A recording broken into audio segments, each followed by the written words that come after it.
En el capítulo anterior expliqué por qué cuando se necesita, como en este caso, una frecuencia muy baja, la conveniencia de generar una frecuencia muy alta y efectuar las divisiones necesarias hasta lograr lo que necesitamos, y que siempre será más estable que si se generara directamente.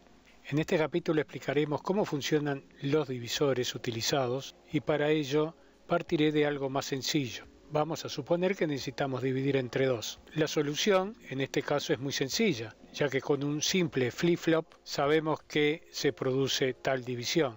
Si fuera por 4, la operación continúa siendo sencilla porque simplemente se acopla la salida del primer flip-flop a la entrada del segundo, y como este vuelve a dividir por 2, finalmente la salida del segundo flip-flop se obtiene lo buscado. Para una operación de este tipo puede utilizarse un flip-flop del tipo CD4013 y la forma de conectarlos entre sí lo vemos en la imagen.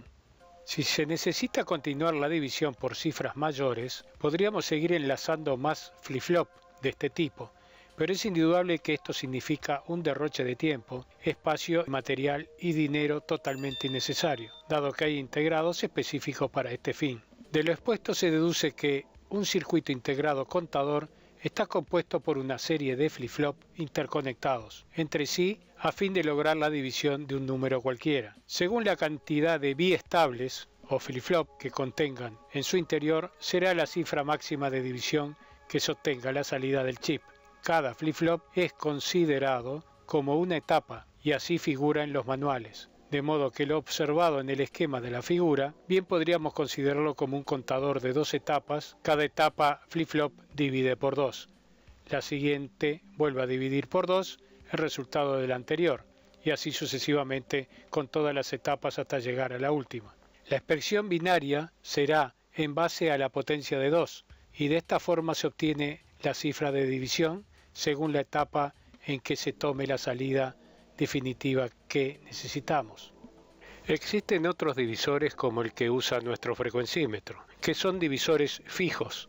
Esto quiere decir que divide por cifras fijas, por ejemplo, por 2, por 5, por 6, por 10. Sin embargo, el CD4040, utilizado en el circuito, permite programarlo y dividir entre 2 hasta 4096 seleccionable. Esto nos permite utilizar una frecuencia de reloj más flexible. Por ejemplo, el contador implementado en la figura referente al CD4013 es de 2 etapas. Por lo tanto, la cifra de división que puede efectuar es la siguiente. Si se toma la salida de la primera etapa como 2 a la 1, que es igual a 2, divide por 2. Y la segunda es 2 a la 2, que su resultado es 4, es decir, divide por 4. Sabemos ahora que cuando nos encontramos con varias etapas divisoras encadenadas y queremos obtener el factor de división de la cadena en una etapa particular de ella, simplemente elevamos a la potencia de 2 el resultado de las etapas divisores anteriores.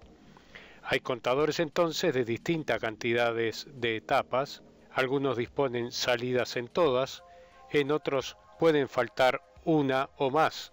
Así es que tenemos el contador CD4024, que dispone de 7 etapas, y todas tienen acceso. Veamos qué factor de división se obtiene a la salida de la etapa quinta, que en este caso sería 2 a la 5, igual 32. Y el máximo posible será en la etapa última, o sea, la séptima, que sería 2 a la 7, igual 128.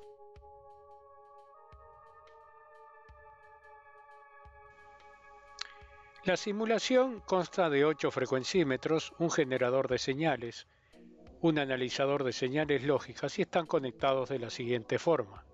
El chip tiene un terminal de entrada denominado clock, por donde inyectaremos una señal cuadrada desde un generador de señales. Un segundo terminal de reset, que no utilizaremos en este caso, y 7 terminales de salida denominados Q1 a Q7. En algunas hojas de fabricantes tienen la denominación de Q0 a Q6. Cada una de estas salidas está conectada a un frecuencímetro con los cuales obtendremos el resultado de cada división y también a un canal del analizador lógico, con el cual obtendremos un gráfico de dichas divisiones de frecuencia. Existen también dos terminales que no están mostrados, que son la alimentación, el terminal VSS y VDD, respectivamente el terminal de 0 volt y el terminal positivo de alimentación, que en los CMOS puede oscilar entre 6 volt y 15 voltios de corriente continua. Los simuladores generalmente no muestran estos terminales, ya que ellos al simular virtualmente conectan el chip. En la vida real, estos chips deben estar conectados a una fuente de alimentación. En las dos imágenes de abajo a la izquierda observamos dos maneras de esquematizar este chip. Una muestra un bloque único, muy común en la hoja de datos, y sus conexiones hacia el exterior, y el esquema superior, que es más explicativo, ya que presenta los 7 flip-flops conectados en cascada, como ya habíamos hablado anteriormente. Y la conexión hacia el exterior es a través de una compuerta inversora o buffer inversor. La entrada de la señal observamos que tiene un pequeño dibujo o círculo. En algunos esquemas esto se sustituye por una especie de cuña y esto indica que se activará la cuenta de cada ciclo cuando pasa por el flanco descendente de la señal. Si este circulito no está o la cuña no se encuentra, por el contrario, la conmutación de cada división se efectúa sobre el flanco ascendente de la onda cuadrada. Vamos a ejecutar la simulación. En esta etapa, para simplificar los resultados, la señal inyectada por el generador será ajustada a solamente 128 ciclos por segundo.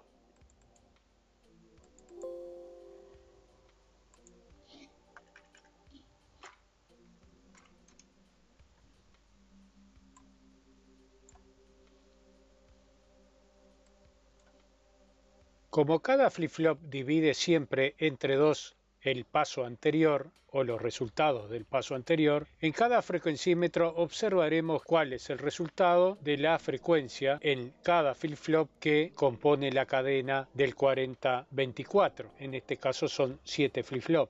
El frecuencímetro superior indica la frecuencia inyectada a la entrada del chip en el terminal clock. Leemos en este caso los 128 ciclos, que es la frecuencia que habíamos ajustado al inicio antes de correr la simulación. En el segundo frecuencímetro, que es el primer flip-flop de la cadena, la división es por 2, el resultado lógicamente 64, y así sucesivamente vemos que cada flip-flop toma el resultado anterior y lo divide entre 2. El séptimo flip-flop, el resultado es 1, ya que la división es 2 a la 7, que significa que este paso dividirá la frecuencia que ingresa entre 128. Como nosotros para comodidad ajustamos el frecuencímetro a 128 ciclos, el resultado final lógicamente es 1. La forma de representar estas etapas divisoras en sistema binario es representar en base 2 elevado a la correspondiente potencia que está dada por el número de flip-flop que ocupa en la cadena al cual está conectado. Por ejemplo, nosotros tenemos 7 flip-flop, 1, 2, 3, 4, 5, 6 y 7. Si queremos saber en la posición 1, 2, 3, 4, 5, por ejemplo en la salida del 5, simplemente debemos elevar 2 al número de flip-flop que ocupa en la cadena. En este caso es el número 5, es el quinto flip-flop a partir de la entrada. 2 a la 5 significa que en este paso va a dividir la frecuencia de 128 ciclos, que es la que estamos ingresando, entre 32. El resultado, por supuesto, es 4, y así sucesivamente. Por lo tanto, el séptimo flip-flop, como habíamos dicho, como es 2 a la 7, es la frecuencia inicial F dividido 128. El resultado es 1.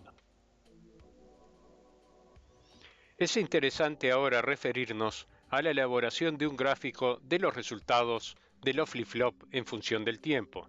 Para ello, utilizaremos el analizador de funciones lógicas, que es el instrumento electrónico ideal por excelencia para ello. Está conectado de la manera siguiente.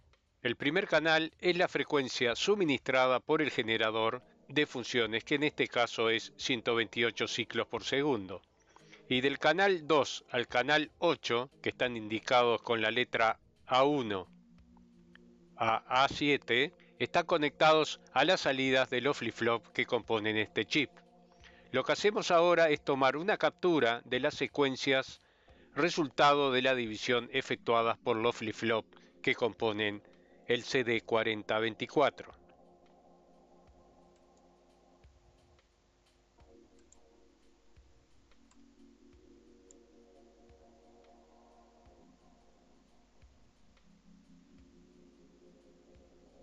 La vista puede ser un poco confusa al inicio para el que no está acostumbrado a observar este tipo de instrumentos. Por ello, vamos a dedicarle un tiempo a explicar los resultados obtenidos. El canal superior, en rojo, es el gráfico resultante de los 128 ciclos por segundo que son generados y que ingresan al chip CD4024. Si queremos apreciar mejor el tren de impulsos, debemos modificar la base de tiempo horizontal para dicho canal. En este instrumento lo podemos hacer con este control que se llama escala del display, graduado desde 0.05 microsegundos a 2 segundos.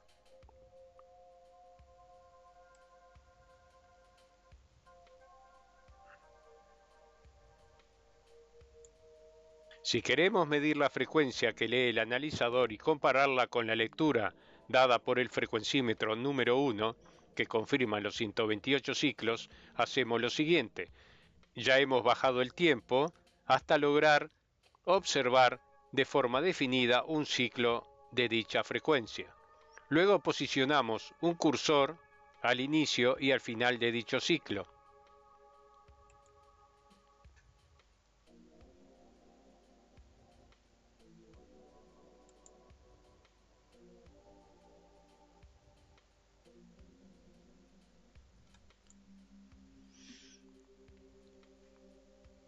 Los cursores nos dan el tiempo entre el inicio y el fin del ciclo. Hacemos la diferencia entre los dos tiempos suministrados y esto es el resultado del periodo que transcurre entre el inicio y el final del ciclo. Restamos 743.70 milisegundos menos 735.90 milisegundos. El resultado es 7.8 milisegundos. Como la frecuencia es la inversa del periodo, la siguiente operación a efectuar es 1 dividido 7.8, como son milisegundos es exponente a la menos 3, y esto es igual a 128.2 ciclos por segundo, que confirma la lectura suministrada por el primer frecuencímetro. Con los canales restantes se opera de la misma forma. Vamos a tomar el gráfico generado por el flip-flop número 7 y para ello debemos modificar la base de tiempo nuevamente hasta lograr obtener una imagen de un ciclo completo en la pantalla del analizador digital lógico. Esto corresponde al canal A7, gestionamos el cursor.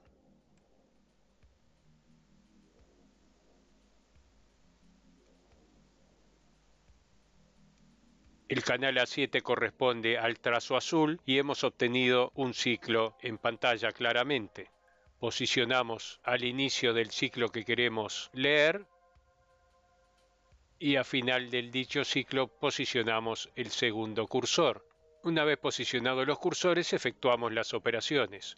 1.50 segundos menos 500 milisegundos. El resultado es 1 segundo y este es el periodo de este ciclo. La frecuencia es la inversa, por lo tanto 1 sobre 1 segundo nos da un ciclo por segundo, confirmando la lectura del frecuencímetro número 7 correspondiente al flip-flop 7. Observemos ahora detenidamente los gráficos y vemos claramente una secuencia lógica resultado de la división entre 2 de cualquier canal con respecto al anterior.